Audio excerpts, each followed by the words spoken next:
Buen día, bienvenidos a nuestra materia de garantías individuales. El día de hoy tenemos proyectado concluir precisamente la unidad número 1 con el tema 4 que hemos estado desarrollando previamente. Solamente nos queda desarrollar el punto correspondiente a México. Vamos a analizar de manera somera algunos de los documentos que precisamente sirven de base y de antecedente a toda esta evolución del derecho y obviamente en el respeto de los derechos de las personas en nuestro país, México. Nos remontamos un poquito hacia México conquistado. Las leyes de India sería uno de los primeros que vamos a comentar. Para sostener legalmente estos nuevos horizontes, estos nuevos terrenos que fueron conquistados, descubiertos, la corona emitió estas leyes, son las leyes de India. ¿Y qué es lo que regulaban estas leyes? Bueno, pretendían, en su contenido hermosísimo que estaba redactado, pretendían regular la vida económica, social, política de las colonias y establecían dentro de sus redacciones diversas estipulaciones, concretamente respecto al trato que debían de recibir los nativos, aclarando dentro del contenido del mismo que estos eran libres, pero eran súbditos de los reyes católicos y que debían de trabajar en condiciones humanas, que debían de percibir salario y que este salario a veces podría ser percibido en especie y que solamente en el caso en que se negaran a la evangelización se autorizaba el uso de la fuerza. Les comentaba que estaba bellísimo y hermosísimo el contenido, pero ustedes saben, la historia lo manifiesta de esa manera, que básicamente en la mayoría de los casos esta era una letra muerta. No se aplicaba el respeto del derecho de los indígenas. De aquí vemos una de las violaciones que constituirían al día de hoy al respeto del derecho de las personas. Como no se respetaban estas disposiciones establecidas en la ley del India, pues era del conocimiento de varias personas, pero no todos se atrevían a denunciar, no todos se atrevían a alzar la voz al respecto. Uno de los personajes que sí se atrevió a hacer la denuncia al ver el trato inhumano que con el cual eran tratados los nativos, fue este personaje que tenemos en pantalla, que se llama Bartolomé de las Casas, quien denunció los malos tratos que recibían los nativos. Entonces, el rey, que en ese entonces era el rey Carlos V, convocó a una junta de juristas y elaboró las nuevas leyes de las Indias en 1542, que eran un intento para mejorar las condiciones de los nativos. Por ejemplo, dentro de las disposiciones de la misma, se prohibió expresamente la esclavitud para los nativos. Obviamente, el contenido de estas leyes se fueron adaptando a las necesidades y a las situaciones sociales y políticas de la época. Por lo tanto, tuvieron durante su vigencia una serie de reformas, una serie de modificaciones a las mismas. En 1680 culminó el ordenamiento que establecía que se lleve a cabo la recopilación de todas las leyes de Indias que se habían aplicado y se llamó la recopilación de leyes de los reinos de las Indias y se considera como la cumbre del derecho indiano y fuente de estudio de las diversas instituciones políticas de la época colonial y se divide en 9 libros, entre los cuales se establecían pues las regulaciones de las diversas conductas y actividades dentro de este país, dentro de este territorio, como los concernientes a la fe católica, al dominio y a la jurisdicción territorial, a los descubrimientos, a las gobernaciones, a las facultades de los integrantes del poder, como los jueces, los ministros,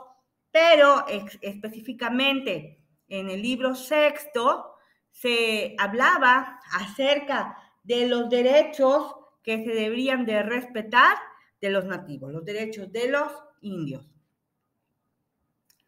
Otro de los documentos que es importante que nosotros consideremos dentro de estos antecedentes históricos jurídicos en la historia de nuestro país es la Constitución de Cádiz. La Constitución de Cádiz fue promulgada en 1812. ¿Cuál era la importancia que tuvo este documento? Este documento en realidad es muy importante porque sirvió de fundamento a los movimientos de emancipación que dieron origen precisamente a ese anhelo de libertad que ya se estaba forjando en el ánimo de los criollos y de las personas que obviamente en esos momentos no estaban favorecidos con la ordenación jurídica vigente. Con la expedición de esta Constitución de Cádiz cambió el régimen de la Nueva España y estuvo realmente impactado por el contenido de la Declaración de los Derechos del Hombre y del Ciudadano y constituyen lo que es la base del constitucionalismo moderno. Ya empiezan a utilizar los términos de soberanía, división de poderes, limitaciones del poder del Estado. Dentro de los derechos que podemos vislumbrar así a grandes rasgos está que se permitía las elecciones ciudadanas, la libertad de prensa. Entonces aquí ya vemos que hay un avance significativo en el descubrimiento y en el respeto de los derechos de las personas. Otro documento importante que es indispensable considerar también dentro de estos antecedentes en nuestro país es sobre todo la Constitución de Apatzingán, que también se llama Decreto Constitucional para la Libertad de la América Mexicana. Y esta es muy importante porque se considera la primera constitución propiamente redactada en México. Aunque si bien es cierto, su contenido nunca se llevó a cabo en la práctica, también lo es el hecho de que representó uno de los puntos de partida y fuentes de inspiración para la redacción de la Constitución Federal de los Estados Unidos Mexicanos de 1824. Ya vamos vislumbrando en esta Constitución de Apatzingán una serie de disposiciones que ya nos refieren los derechos de libertad, los derechos de propiedad, el derecho de igualdad, el derecho a la seguridad. Expresa este documento una independencia absoluta en relación con España. Y de ahí nos vamos a la Constitución de 1824. Recordemos que una vez que México alcanzó su independencia de España, había un caos en el aspecto político. No se sabía a ciencia cierta cuál era la forma de gobierno que iba a regir y regular, y se estableció en su momento lo que ustedes ya bien han estudiado y conocen como el primer imperio mexicano. Al declararse la inexistencia de este primer imperio mexicano, se dio paso al primer constituyente convocado en 1823, del cual surgiría, emanaría la primera constitución federal de los Estados Unidos mexicanos, que es esta, de la cual estamos hablando precisamente, que es la Constitución de 1824. Que es el documento de carácter jurídico y político que estableció como forma de gobierno un sistema político federal, y era uno de sus objetivos precisamente reafirmar la independencia de nuestro país, de nuestro México, precisamente ya considerado como país. En los proemios de esta Constitución ya se reconocen los derechos de nacionalidad, de igualdad, de libertad, de propiedad, de seguridad jurídica y derechos políticos, así como los derechos de autor. Igualmente, si bien es cierto, no se estableció un catálogo especial dedicado a los derechos humanos, pues también lo es el hecho de que de la lectura de los artículos que le integran, pues se puede encontrar precisamente la referencia a estos derechos que te estoy mencionando. Y de ahí nos vamos a otro de los documentos importantes en nuestro país, que fue la Constitución de 1836. Esta Constitución fue promovida por Antonio López de Santa Anna, entre comillas, porque en ese momento pues estaba de licencia y se supone que en ese momento era José Justo el presidente, pero tras bambalinas, el que movía los hilos de la historia, pues era Antonio López de Santa Anna. En esta Constitución de 1836 se estableció una nueva forma de gobierno. ¿Cuál fue? El régimen centralista, ¿ok?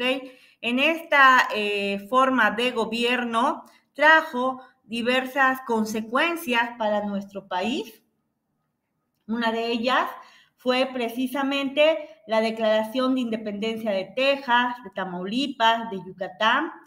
También dentro de sus consecuencias está el establecimiento y el reconocimiento de un cuarto poder supremo. Y en general, el nuevo texto constitucional provocó airadas protestas en diferentes regiones del país. En cuanto a los derechos humanos, pues no, tampoco hay un rubro que diga específicamente los derechos humanos de los mexicanos, más sin embargo, de la lectura del contenido de esta Constitución de 1836, se puede distinguir en forma general que hacen referencia a los mismos como los derechos de los mexicanos.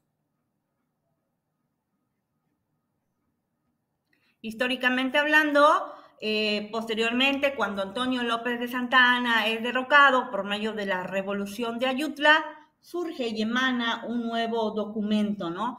Y estamos en presencia de la Constitución de 1857.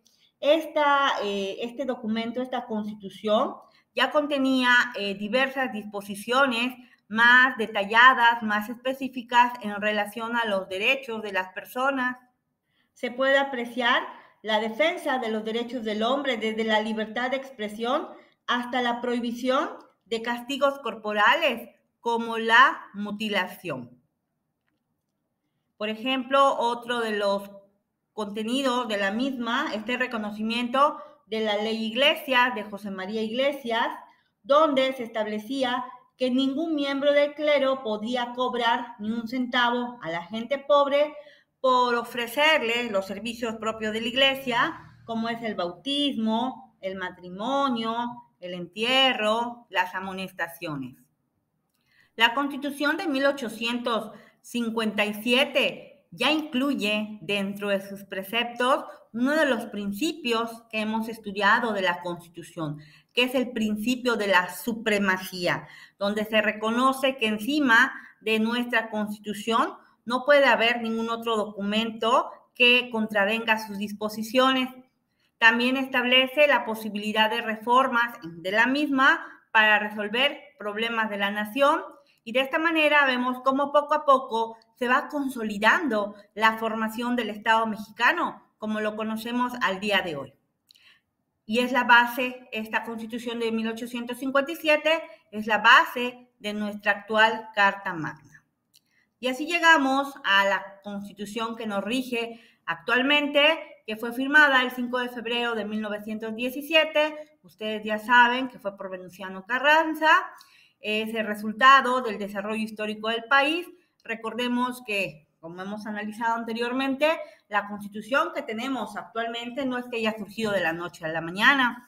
Ha sido una lucha constante, política, social, económica, que hemos enfrentado los mexicanos de antaño, los mexicanos de ahora y que seguramente van a enfrentar los mexicanos del futuro, porque es indispensable siempre tener en cuenta las disposiciones de la misma, porque son la base de las demás leyes federales, las leyes estatales, los reglamentos, los decretos, las normas jurídicas individualizadas, pues todas son base precisamente de esta Constitución.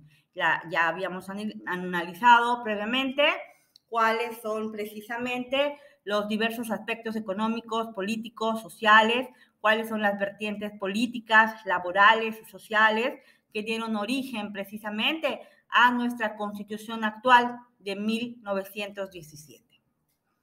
De la misma manera, reiteramos que nuestra Carta Magna se divide en dos partes, la parte dogmática y la parte orgánica. La parte dogmática se refiere precisamente a estos derechos fundamentales que tenemos todos los mexicanos y que están consagrados en el rubro de las garantías individuales. Y la otra parte que ya hemos estudiado conscientemente es la parte orgánica, que se refiere a la formación precisamente del Estado mexicano desde su estructura, con el establecimiento de los diversos poderes, ejecutivo, legislativo, judicial, los atributos, facultades y requisitos que debe de cumplir cada uno para formar parte precisamente del Estado mexicano. De esta manera, con este tema número 4, específicamente en lo que se refiere a México, concluimos nuestra unidad número 1. ¿Cuál es el aprendizaje que deben de tener de la clase del día de hoy? Ustedes deben de tener los conocimientos necesarios respecto a qué son las leyes de Indias, cuáles fueron las nuevas leyes de Indias, cuál es la recopilación de las leyes de Indias, qué es la Constitución de Cádiz, la Constitución de Apatzingán, la Constitución de 1824, de 1836, de 1857, de 1917, con las características que distinguen a cada una de estos documentos y, obviamente, y lo más importante también, saber cuáles son las dos partes que integran nuestra Carta Magna, y en la materia anterior tuvimos la oportunidad de desarrollar todo lo que se refiere a la parte orgánica, que de todas maneras vamos a volver a tener una retroalimentación al respecto en la unidad número 2, y la materia que ahora nos ocupa se refiere a la parte dogmática. Entonces, este es el aprendizaje esperado. Agradezco, como siempre, su participación y agradezco el aprendizaje que ustedes tengan del tema, y vamos a impactar y vamos a demostrar significativamente el aprendizaje que hemos obtenido el día de hoy, contestando las preguntas que están en pantalla respecto al aprendizaje esperado. Gracias.